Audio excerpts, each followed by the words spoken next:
welcome to meet the photographers and the artists of the Festival of Political Photography 2024. This year marks the 6th edition of the festival, and it was founded 10 years ago in 2014 in Helsinki, where it's still based. The theme this year's festival is Diagnosis, and my name is Iiri Poteri. I'm a visual artist, and I also work for the communication for this festival. And next, it's my pleasure to talk with the research-based artist Laia Abril.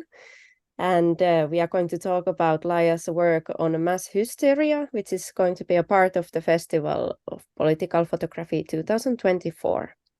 Hello, Laia. Hi, thank you for having me. Yes, my pleasure. Would you like to introduce yourself in the beginning and tell a bit how you became a research-based artist? Which one came first, art or research? The research for sure, 100%. So yeah, my name is Laia Abril. I'm an artist from Barcelona, and it's actually the second time that I'm in collaboration with the festival, so it's my pleasure. And yes, I think research is part of my nature. Like I was extremely curious. People have to tend to connect my research-based methodology with the fact that I studied journalism, but I think I studied journalism because researching was my way to discover the world. So art became eventually the way to communicate it. But yeah, my need for understanding and learning was there since I was born. Okay, that's nice to hear. Then we could talk about your work, which is going to be in the festival on mass hysteria. It explores mass psychogenic disorder, also known as mass hysteria. And there, groups of people start to experiencing different kind of physical symptoms without any physiological cause. And you focus especially for young women who are experiencing mass hysteria. And this work is a third part of your series of works, A History of Misogyny. How did you start to work with the violence against women, and how did you become interested in mass hysteria as a topic this time? So, as you mentioned, this is the third chapter. The first one was on abortion, which is the one that we actually exhibited in Helsinki. I think it was 2019. A History of Misogyny was actually born as a reaction for me from when I wanted to talk about these kind of subjects back in the time when I studied journalism. I would find this wall and people would tell me, these things happen in the past or these problems happen in other countries, whatever that means. And apparently it was not in the agenda of what was the news, unless was, making the news for some reason. So it was that kind of reaction to this kind of restriction to talk about this. And on abortion, which was the first chapter, was not supposed to be the first. It was just through the research that I saw the urgency of facing, like those kind of very, very urgent and heavy issues. After came on rape and in the middle and between these chapters, I also create some installations and some other series.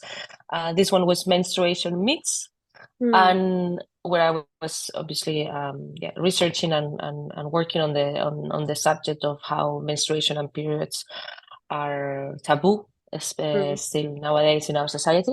So it was in this moment of research when mass hysteria came through. I was in Nepal and I was researching some of these practices that are heavy charged about menstruation in Nepal, which I came across this article that mentioned this subject, no? Mass hysteria, attacks mass hysteria, phenomenon mass hysteria, outbreaks in Nepal. And I realized, first of all, it was, we know hysteria, I know hysteria. I never came across this idea of mass hysteria, besides this idea of like a global phenomenon when something, some kind of group movement happens. And for my surprise, it was happening to dozens and dozens of schools only in Nepal. So the moment I started researching, I realized that, as you mentioned, it happens mostly to women, mostly to adolescents or young women. And I found extremely interesting that when you that was happening all over the world, and it was actually happening since beginning of medieval times. So of course, the way that we try to interpret this phenomenon, it's pretty much connected to society understanding of women's pain and women's suffering and women's struggle, and that's how this research started. Yeah, maybe I could make a small question, because you mentioned that it was kind of this journalist thing that you started to be, that you wanted to work on these topics, or you heard about this really horrible things, and you wanted to work with them. Was it like, this is now my that how I would imagine that maybe did you felt angry, and that's why you wanted to or did you wanted to try to understand why these things are happening, or like I'm trying to dig a bit, like why you started to work on this like a female Well, I was more frustrated than angry. I didn't understand. I mean, I was not even angry, because I think at that time, or at least where I come from, it was just accepted that those were not important subjects. And the moment, of course, that you start to read and you start to research further, you realize how, even with abortion, no, like more than 47,000 women die every year. How that doesn't make the news, why the death of one person makes the news, and this kind of subject doesn't make the news every year. So it was more like a frustration and not understanding why. And as I always say the same, like I didn't woke up one day and I said, okay, from now on, for the next 10 years, I'm going to dedicate my life to do this. It was more like an organic reaction of that lack of visibility, and that lack of putting women or these kind of stories in the center of attention, which of course is something that in the last years we have seen some changes. But yeah, at the end of the day, it was also a very personal decision for me, because I wanted to understand why these things happen and how we got to this, and where it happened, and where it used to happen. And I always have that. Of course, I come from a South European country, and I'm a privileged woman compared to many of the people I encounter in these stories. But of course, I also come from a very misogynistic country, which is Spain. So my perspective is this, and I always will have some sort of glasses, from that kind of perspective. But one thing that I have learned through all this process, which is fascinating, is that human rights and women's rights are pendular. And of course, now we're facing the rise of very conservative and right-wing politics, and now we're seeing, how our rights are completely jeopardized. So, seeing this idea, this kind of subject from a global perspective, but also like a historical perspective, and understanding that this whole circular. It's been my way to face this kind of frustration or anger or pain that I feel when I see what's going on in the world, basically.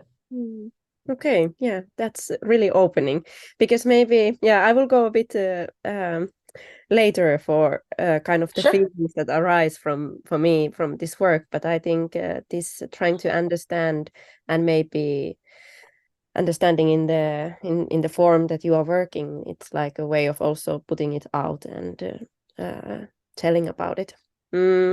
Okay, so the next topic that I was thinking, or it's still continuing, that this hysteria word is also familiar for me, of course, from maybe, I'm not sure if it's only a Western history, that this putting of explanation for female sexual desire or menstrual or premenstrual symptoms, and like you state in your work, that it has been to pathologize women perceiving as difficult, and also tells about the unequal social power dynamics. And I was thinking, as you have been working with these topics quite long, that how you see this inequality today, and do women have to defend themselves forever?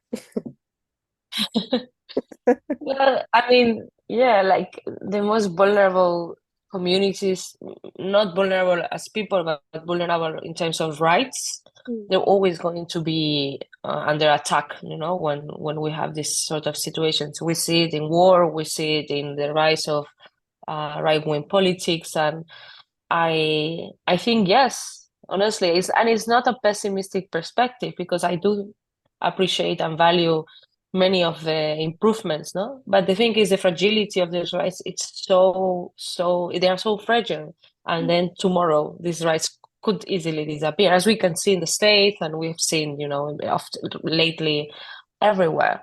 So I do think that's part of the project itself for me, like trying to understand the fragility and the need of preservation, which is it's an important thing. It doesn't mean we're weak.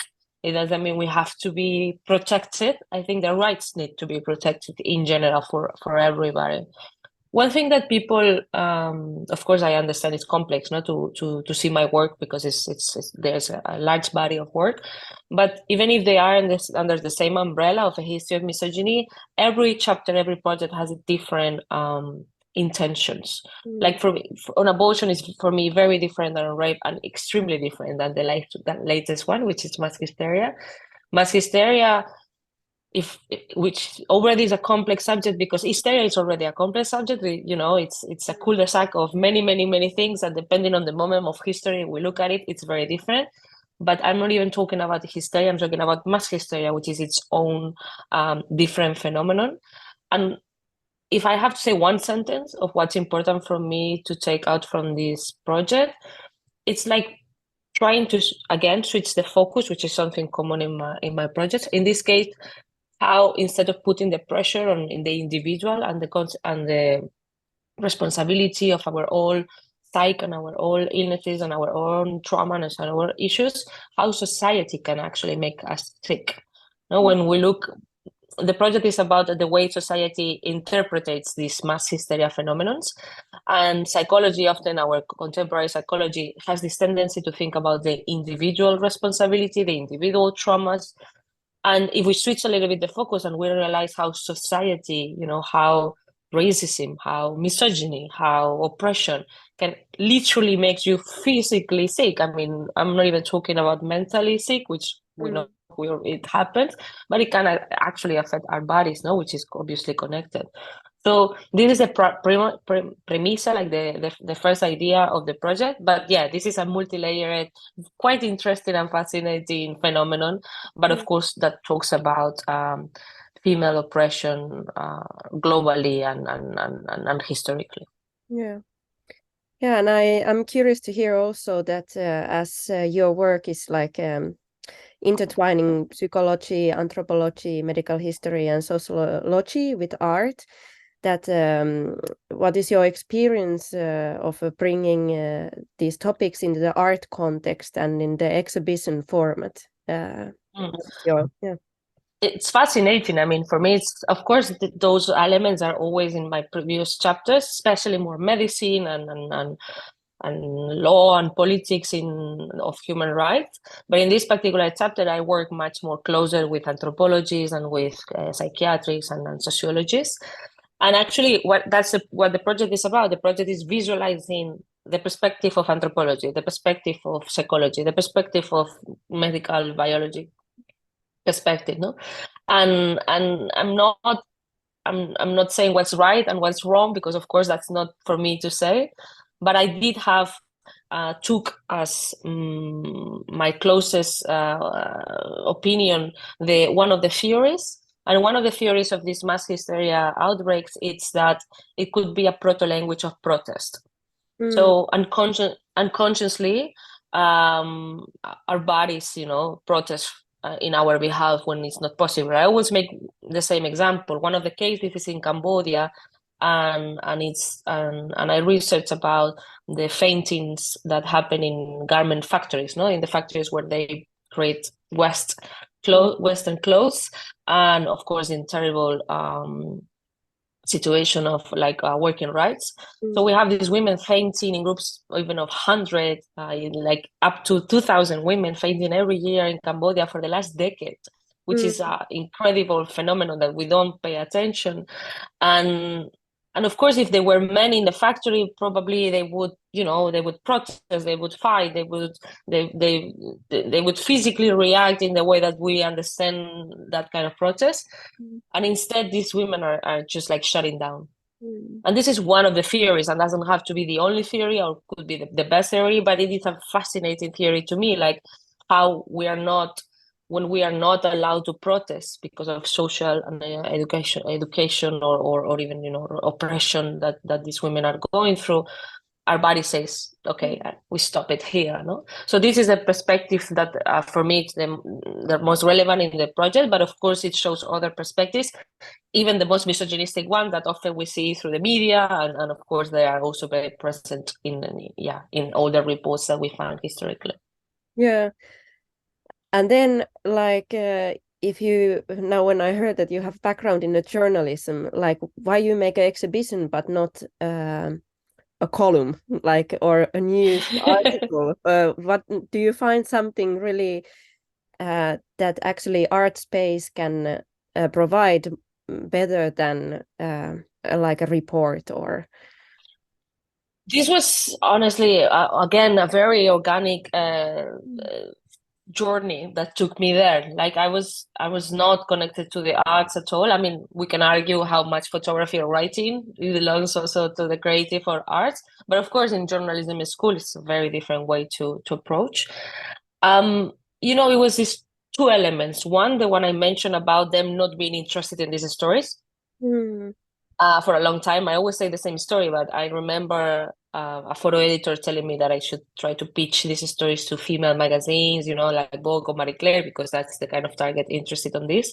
When for me, that's ridiculous, because it's not that men shouldn't be interested in this subject, is that they actually hold the power often to decide in this thing. So there is even more important for me to talk to people in power, whoever they are. In this case, I would say, you know, men, politicians, and figures of authority, who they often to read more the Guardian or, you know, the Financial Times than probably Vogue or Marie Claire. But the second reason, which I think is even the most important, is like in this sort of context, also the idea of this very masculine gaze of how to approach pain and suffering. We can see it in traditional photojournalism is through the impact and through the very shocking sort of images and, you know, very kind of like straightforward action images, which in my opinion, is something I tend to not do, or if I do it is under a specific context, for two reasons. One, to preserve the you know, the vulnerability, like to preserve the victim rights or the survivor rights, but also to the audience, no? Like we've seen it doesn't work. We've seen millions of images of deaf kids and many things, and it doesn't really move us towards the first reaction of shock, and often even works the other way around. And that doesn't mean that I don't think some of these images should be done, or, you know, it's important for history and so on. But I thought it would be interesting to, and eventually, you know, it took me, these kind of two elements took me to photograph in a different way and seek for different platforms. And eventually the art scene, and it was the one who was censoring the list and much more open to talk about this sort of politics, which I would never expected, but it was like that. And eventually also like exhibitions, even on top of books, in the case of photography, for me, I found it amazing, because how many times you find people who were not having the intention to go to see that exhibition, that for some reason ends in that exhibition. No, I've seen people that would never buy my book, or would never, you know, research on a line about abortion rights, who, because of the nature of museums and exhibitions and photography, end up in, you know, facing these kind of stories. And for me, that's the thing I enjoy the most, no? Having conversations with people that would never have to think about it, or they even think very differently of what I think.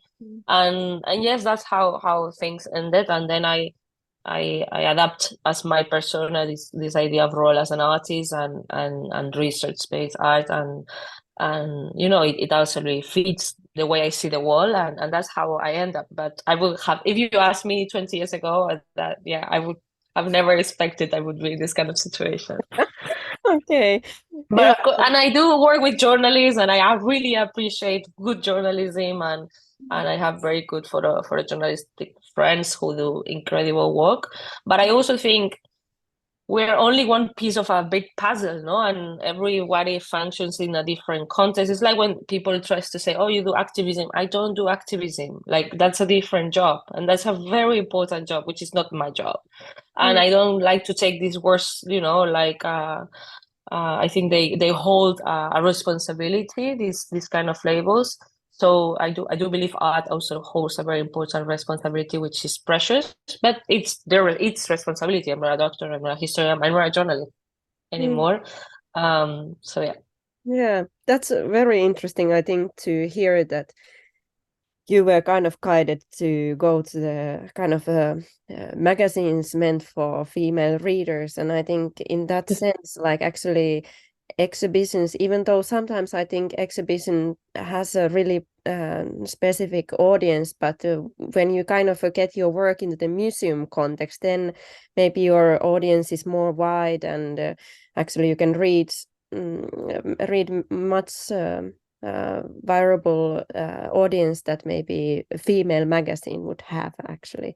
And in the end, when your work is like in an art context, you can get your art exhibition mentioned in the in the more Exactly, news. 100%. Couldn't get there without working in That's the only way I yeah. get now in the press, which is sometimes ridiculous because you think about it and my work should be there already in a Yes, way. exactly. But it's yeah, it's complex. And but of course, and I do think, I do fight this idea that museums are an elitist, and of course I understand, there is levels of access, but I also come from a country where access to museums is quite easy, and it's cheaper probably than many other countries, and it's also families get involved into it. So of course, different situations and different contexts, but I think it's a combination of many, which makes it interesting. No, you can get it from a magazine, you can get it from Instagram, you can get it from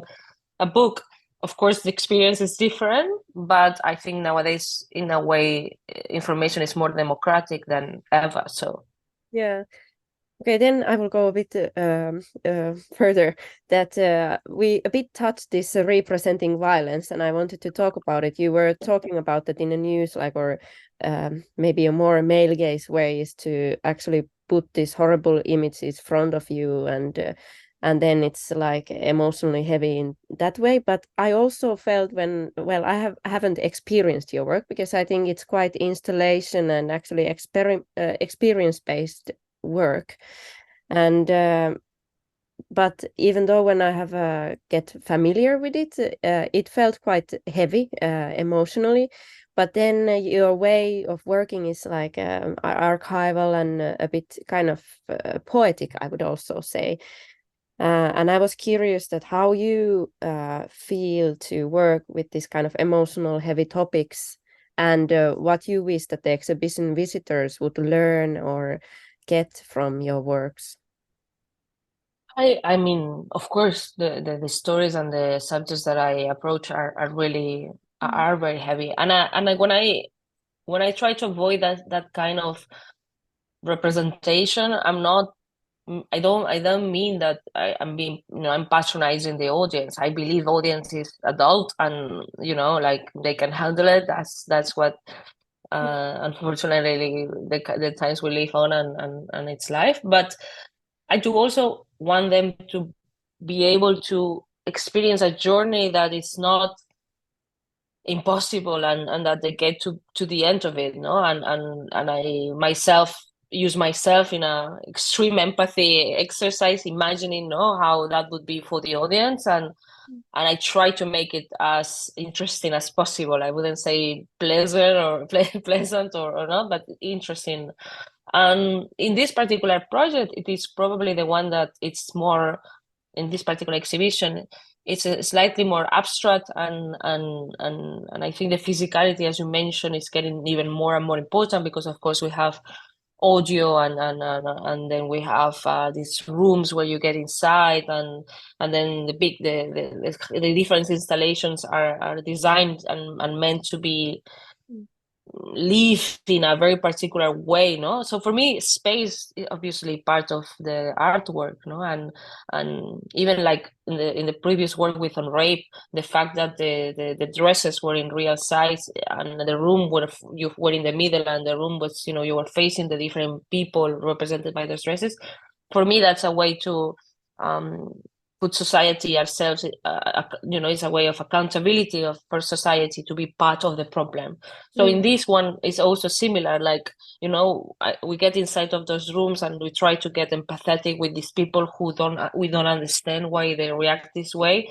And then, we are part of the society and we're part of the realm. So the physicality of you as an audience being in front of the work, it's always very important to me.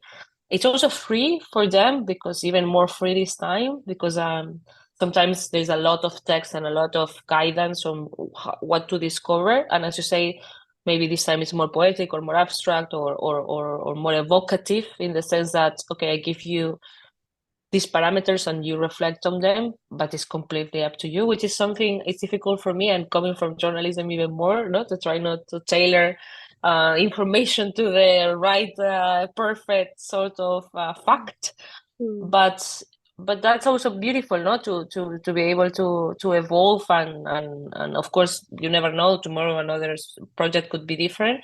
But I think when you work for 10 years, especially starting as young as I started, of course it shouldn't be the same person. I don't think I should be the same person that, after, and especially not the same artist either. And because the society is also not the same. We've gone through so many changes in the last years, especially also in the subject of feminism. So yeah, it's also for me a playground, in a way that I also learn from the audience about what they experience, trying to not impose on them exactly what they should feel. And it's in the exhibitions where I learn the most about what I have done, because I see also people's reactions, and I enjoy that kind of feedback as well. So this is going to be the second time we exhibit Mass Hysteria, so I'm actually very looking forward to see that. Yeah. Okay, yeah, because I could also, my last question could be, you mentioned that you were in the Festival of Political Photography earlier, also in 2019, and that was a work on abortion, which was the first chapter actually of this history of misogyny. And that year festival theme was potentiality, and now it is a diagnosis. And I would like to hear what was your experience in 2019 and what are your expectations now for 2024? I mean, I love the topic of its year. It's very perfect for also the kind of project that I am exhibiting. This idea also of diagnose and labeling and the medical bias in my work. I found it fascinating, and often we don't look at it, because we have doctors and medicine put it in a pedestal of authority for so long. And through the research, not only in this chapter, but especially on abortion, but also on rape, the medical community, it's incredible and saves lives, but also it could literally kill people, like, often. And I see that even nowadays, with doctors who denounce women who do illegal abortions, or doctors who this misdiagnosed because of racial or misogynistic bias. Like, it's very interesting also to deconstruct those kind of powers and authorities that I come from a country where a doctor was as important as a police or as a judge or as a teacher. This idea of authority, and you shouldn't, especially as a young woman, you should not contest. And don't get me started with menstruation and periods and endometriosis and all these incredible things that we are discovering in 2023, which we cannot even believe that we never thought about it. And for me, it's a very, very important and refreshing moment in which we for the first time are starting to think, okay, maybe we should not just accept everything they told us, and we can scientifically start to research for the sake of different bodies that were not the bodies that they were doing the research for, no? So yeah, I'm looking forward a lot to see the other shows. I couldn't be in the opening the last time. We did a talk, but I couldn't go to the opening, so I'm looking forward to be in the actual opening this time. And yeah, it's very happy about it. That's very great. Yeah, I think so too, that your work will fit like really well for this team of the diagnosis. And yeah, looking forward. Okay, I will thank you for the interview. Thank you. And I see you soon. Yes, so